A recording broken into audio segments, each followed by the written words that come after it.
Hello, Magnus here, and in today's special episode, I want to compare the GH5 to the 5D Mark IV from Canon and the Samsung NX1.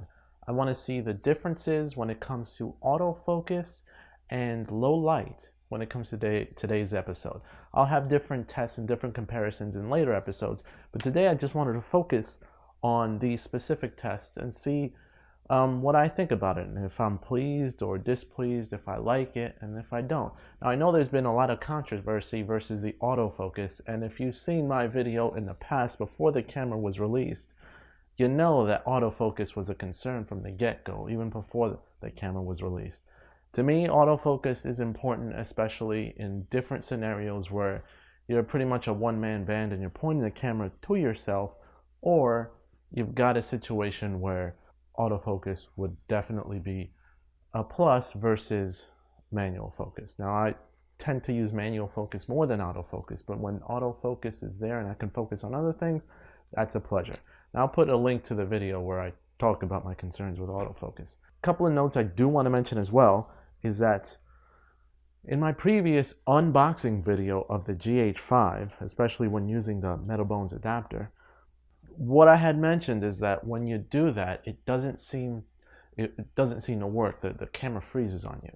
Now, someone did give me a workaround. Now, that workaround is that if you hold this little button right here on the Metabones adapter, then turn the camera on. Okay, I just turned on the camera. Then let it go. Press the menu button there by mistake. It'll zoom fine. Okay, now the zoom is working and I have no issue. Then just hit the button again to be able to change your f-stop. So I can change my aperture. I can zoom in and zoom out. The metal bones adapter. No problems there, right?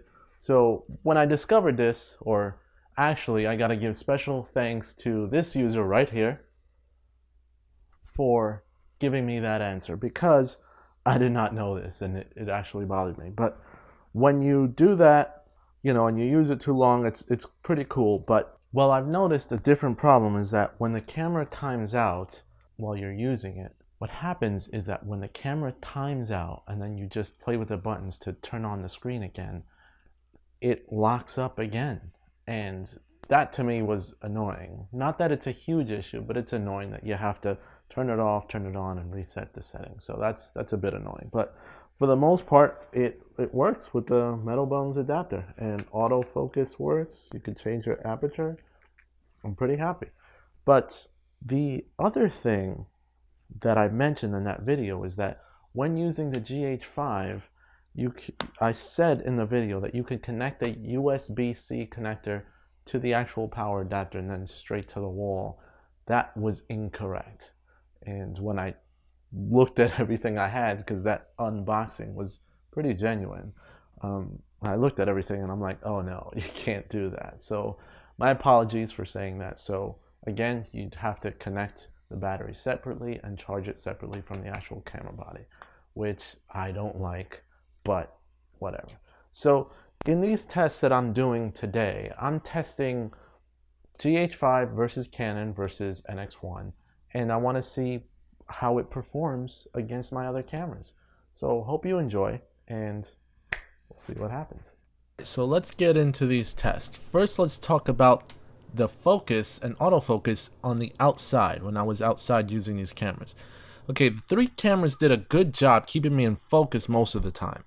All of them had an f-stop at around f8. Panasonic in particular was set at a frame rate of 60 frames per second. The AF speed was set to 5 and the sensitivity was turned up to +3 to be responsive. I did see Photo Joseph's video on precise testing and what exact settings are optimal, but not every setting works for everyone. What I will be looking for here is jumps in the background where the focus does not stop jumping.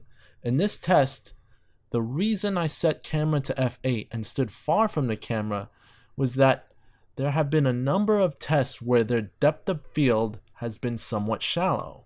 I wanted to test a larger depth of field and put myself into an area where focus would be set far from the camera to be able to see if that jumping still occurred, and of course compare the performance of the camera to the Canon 5D Mark IV and the Samsung NX1. And I threw my phone in there just to add a bit of diversity. The GH5 didn't jitter too much, except when I walked closer to the camera. Not a bad job for autofocus. You know, most of them did a pretty good job. The Panasonic, however, I could see some imperfections in the background, but it was a little bit bright outside. It was really hard to tell. In my honest opinion, I believe all three cameras performed pretty well for the outside test. Now let's talk about in-body stabilization. I tried comparing my phone, which doesn't do a bad job, and the GH5. And like I said, phone didn't do a bad job at keeping me stabilized, but looking at the GH5, there's no comparison. The GH5 does an excellent job at smoothing out the footage and making the shot look steady while being handheld. Now here's where I change up the autofocus fun. I turned on the cameras to do a steady shot, realistic for a shoot that I would normally do. I faced the GH5 and I was a bit to the side on the other cameras. Now the GH5 had the advantage because I was facing that camera. I also turned the AF sensitivity to locked on to keep the camera from hunting too much. My opinion from the results are as follows. The Canon had trouble at times keeping me in perfect focus since I was facing away from the camera, but any subtle changes were not apparent nor too distracting. The NX1 did a great job at keeping me in focus, except when I would step out of the frame a bit. Then it had to hunt for me. Perhaps it did a better job than the Canon because my face was more visible in the frame. Now this is where the GH5 disappointed.